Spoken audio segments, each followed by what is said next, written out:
Welcome to the Sharkpreneur podcast with Kevin Harrington and Seth Greene.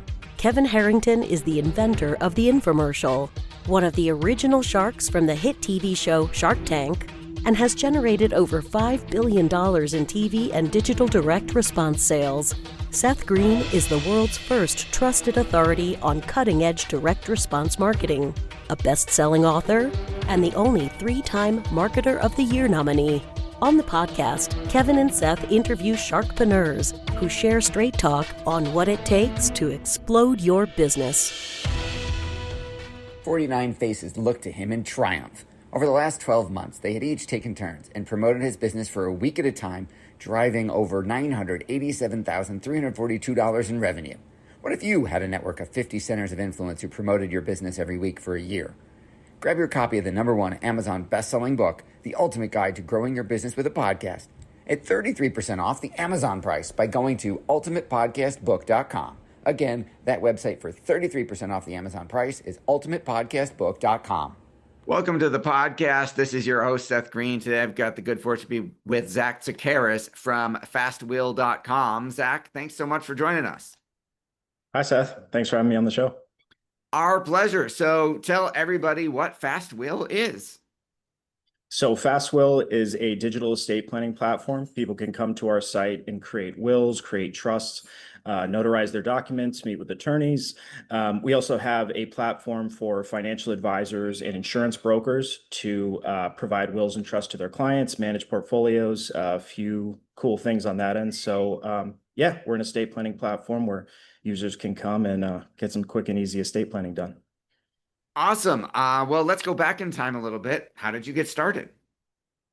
Yeah, so I started off in the financial services space here in Manhattan. I started out and bounced around to a bunch of different niches. I was working with doctors and nurses, and I ended up in the estate planning niche, working side by side with an attorney who was doing some estate planning for higher net worth clients. And then I was helping out with the portfolio management side of the business.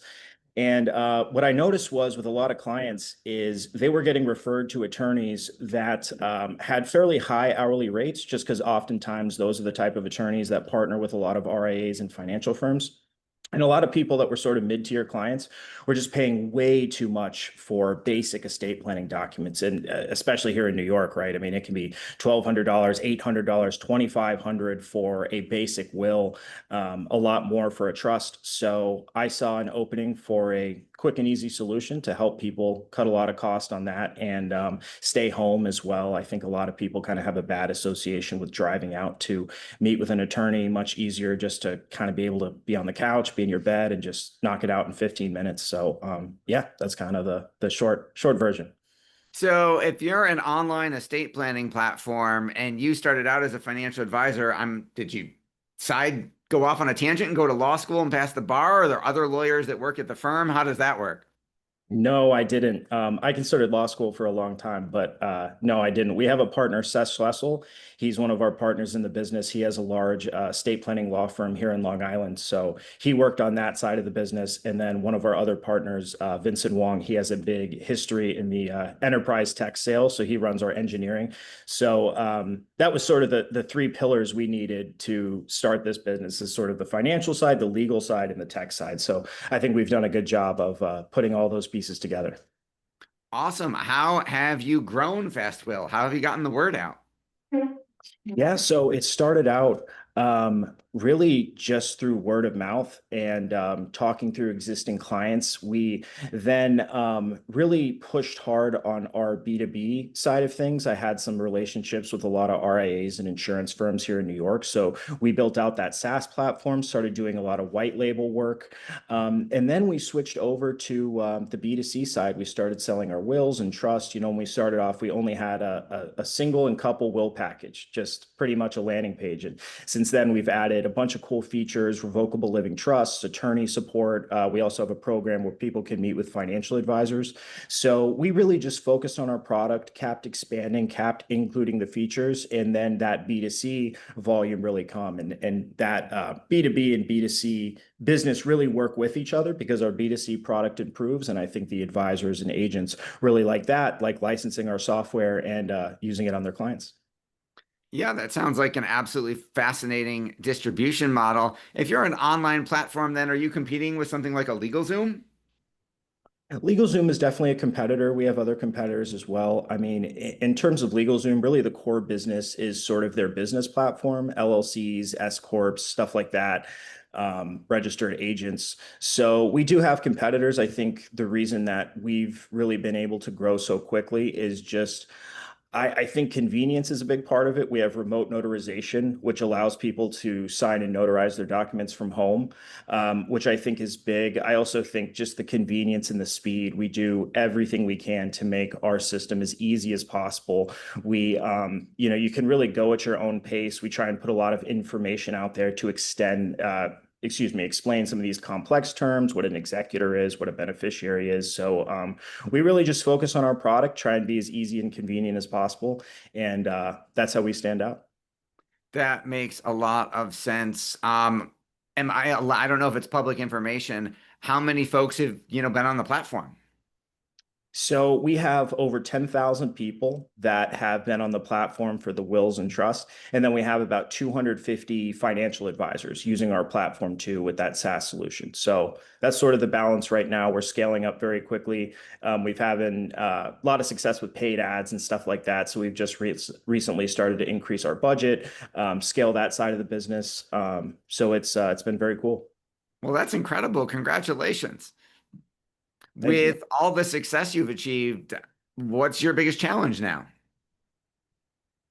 I would say our biggest challenge is really just scaling to that place that we want to go, which is, either to an IPO or an exit around the 100 to 200 million mark. So I would say I wouldn't necessarily say it's a challenge right now, but I'd say we're just working hard to go to that goal and really get systems in place to scale to the level that we want to scale, which takes time for startups, but that's where we're headed.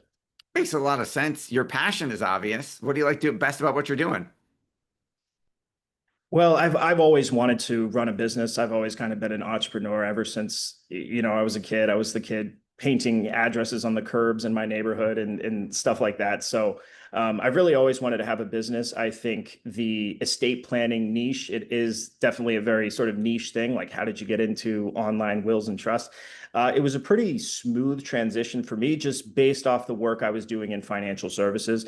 As I mentioned, right I know you've talked to a lot of advisors, when you get licensed and you're 24 years old, the pitch of, hey, I'm 24, let me manage your retirement account. It's not the best pitch, right? So oftentimes when advisors start out, they have to pick these individual niches to try and gain traction and get experience. And I bounced around to those niches. I ended up in estate planning. So it really was sort of a warm transition for me because I was already working with these clients that were doing wills and trust. And I was able to sort of analyze the market.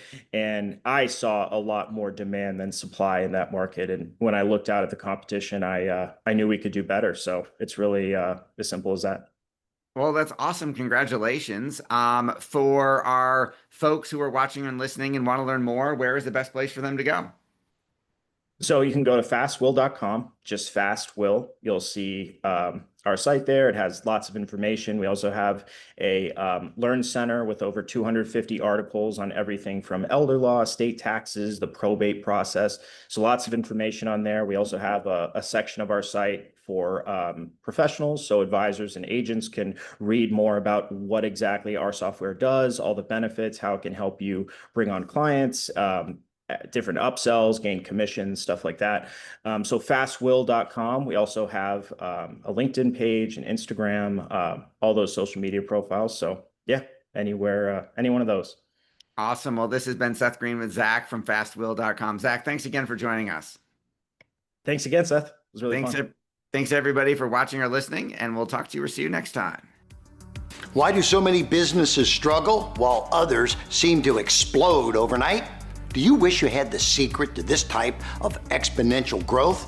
Now, I've scaled more than 20 businesses to over $100 million, and it's not just luck. In my new book with Mark Tim, Mentor to Millions, you'll learn the repeatable framework I use in all my business ventures for massive success. Order at kevinmentor.com and get over $1,000 in bonuses. Head to kevinmentor.com.